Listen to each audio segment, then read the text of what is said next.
Hello, everyone. How are you? Hope you're doing okay out there in cello land. We're going to talk about Minuet number 3. This is the Minuet in C major from Suzuki Book 3. We're going to talk about a couple of things here in this Minuet. And if you have any specific questions about it, leave them down in the comments. I'd love to answer those here. Whatever questions that you have.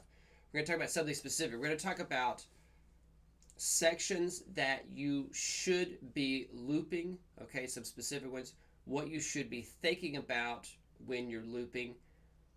And I'm going to give you a couple of tools, a couple of strategies here for looping these sections. One that involves a piece of technology, but another one that just involves your phone or another timer. Okay. The first big one that you should loop, okay? When I say loop, focusing on a smaller section for a longer period of time. Because remember, our habit is to play from beginning to end and without stopping to focus on any details. Yes?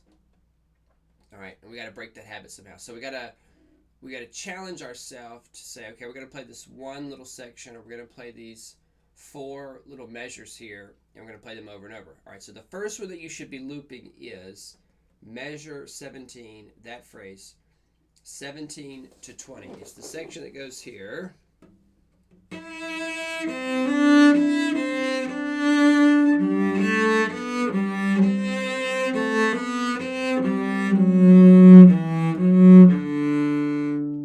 Slowly so that you can play along. And so if you're watching this on the replay here, use the loop tool that I'm going to tell you about in a second. Loop that section, loop that phrase, play along with me, and there's a button there, loop 10 times. Make yourself play it 10 times in a row. That's really, really important. So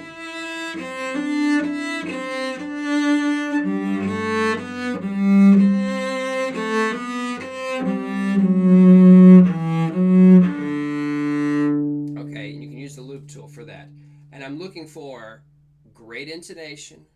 I'm looking for the great bowing, the great tone. Okay, the big 3: intonation, rhythm, tone, and of course with the tone and the bow, we got to put those together, right? Because the bow makes the tone. All right.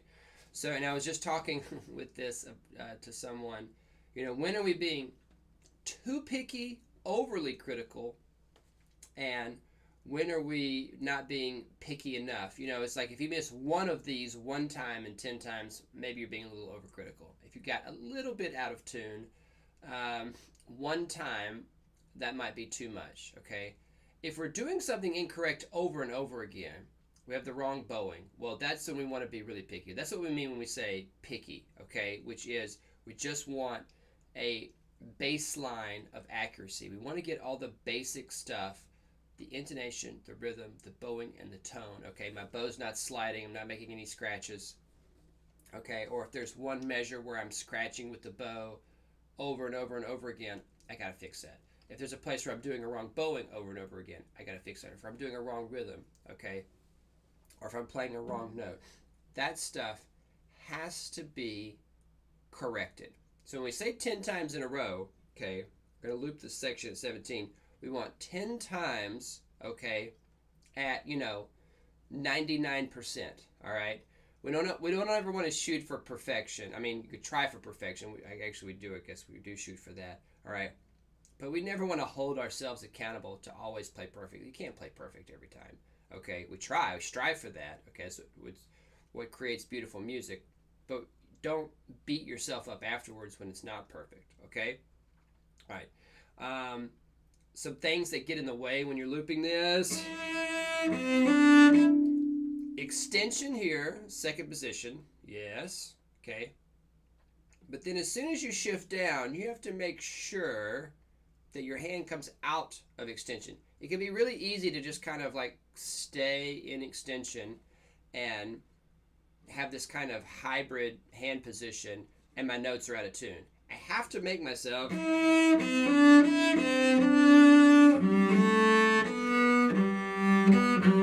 the extension and play that in tune. Make sure my G was a little flat. I overshot it.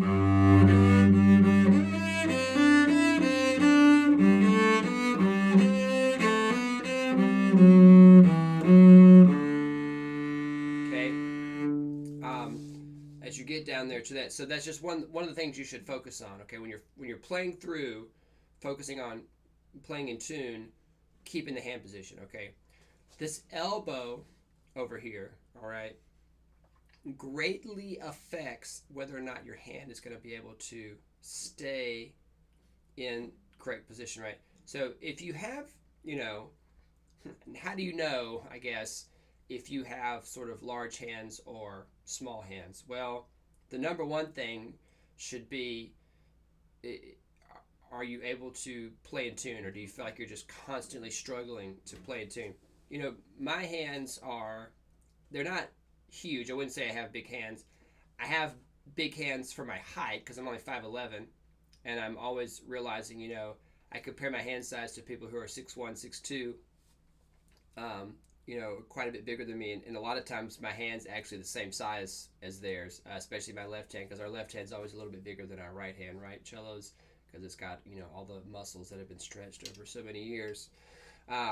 But anyway, if you have really big hands, or you feel like, maybe your teacher's telling you that you're overextending, or especially in first position, you might think about getting this elbow up, okay? When this elbow comes up, the fingers naturally get into position, and it's hard for this first finger to overextend, which is what gets us into trouble, I think, okay? Now, if your hand's a little smaller, if you're having trouble getting the hand open, all right, you got to keep this elbow a little lower, yes? Okay, this is going to help your hand open up. But anyway, so this is what you got to think about while you're looping. It's not just play it through 10 times, but what am I focused on in order to play it more accurately as I'm playing through 10 times and looping this little section. Okay, so intonation, bowing, tone, rhythm. The next place, that you need to loop here is measure 53 to 56. Okay,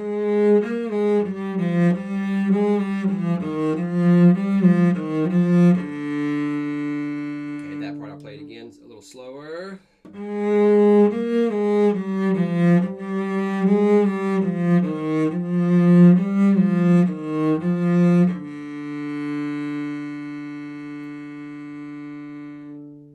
There on the thing. Hold on, pause 1 second. If you have a question, if you have a comment. All right, so they're at 53, excuse me.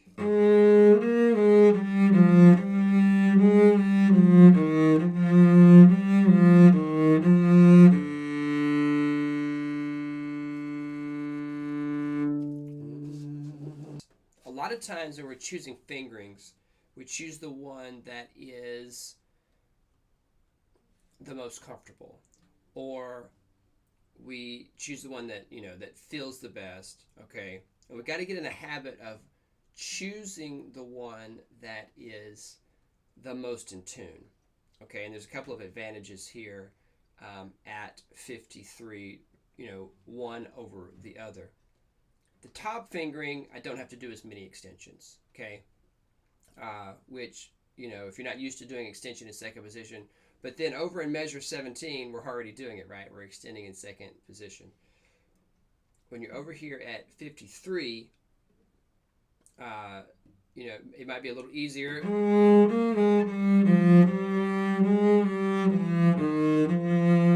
But because our third finger is our weakest finger, it can be kind of hard to land on the G in tune, okay, with the third finger, all right?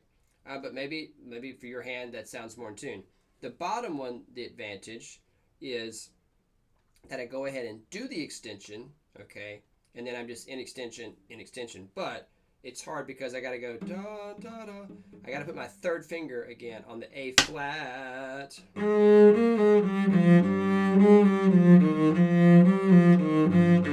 And I got to make sure I have a really good whole step here between the G and the F natural. Yes? All right. So this is the other section that you should loop. The last one, the big one here, is the string crossing stuff, all right, and just go ahead and do the whole phrase. And I'm talking about measure 73, 74, 75, and 76. And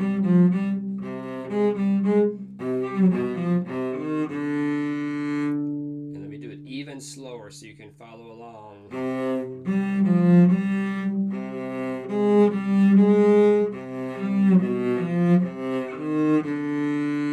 And again, choose which fingering are you going to do here.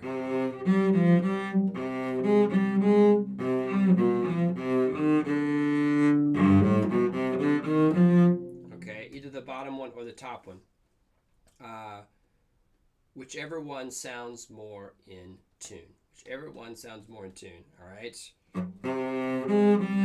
don't know that there's...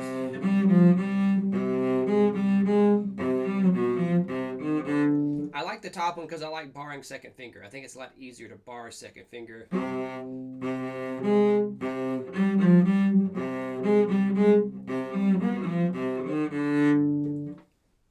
I don't know, but you have to decide for yourself or with your teacher which one sounds more in tune, and you got to go slowly through there on that.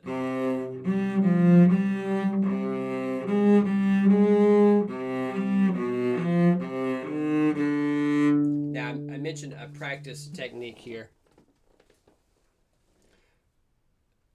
If you don't want to put on the looper or use the looper extension with Chrome, is to get out your phone, get out your device, put it on 1 minute, 2 minutes, 3 minutes, something very small, and tell yourself that you're going to practice some section of the music. I'm going to practice this phrase for 1 minute. And make yourself stop at the end of the phrase. Don't practice anything else for that 1 minute, okay? This is really helpful if you're having trouble focusing on a small section, if you find that you're rushing through and just playing things beginning to end. Use a timer to force yourself to stay on a certain section for a certain amount of time. This is really powerful because what you'll probably realize is that you're not spending very much time at all on a small section, okay? So, start out setting it to 1 minute because it can actually be kind of grueling to play 4 measures or 2 measures or whatever for 1 minute straight, all right? Because probably you've been playing it through 1 time or 2 times, and you're going to find out that a minute's actually a very long time. If you can stand 5 minutes, you'll get really good really fast, okay? Because all that repetition, it helps you, all right? But start out with 1 minute. Do each of these 3 sections that I talked about, okay? Either use the looper tool, which I'll put a link to here in the cards after this live stream is over, video that I have about that on another channel. All right, use that where you can loop stuff for 10 times, or use this timer, all right, and loop these sections so you can start to get them a little bit better in tune, all right? Play them a little bit better, all right? See you guys in the next one.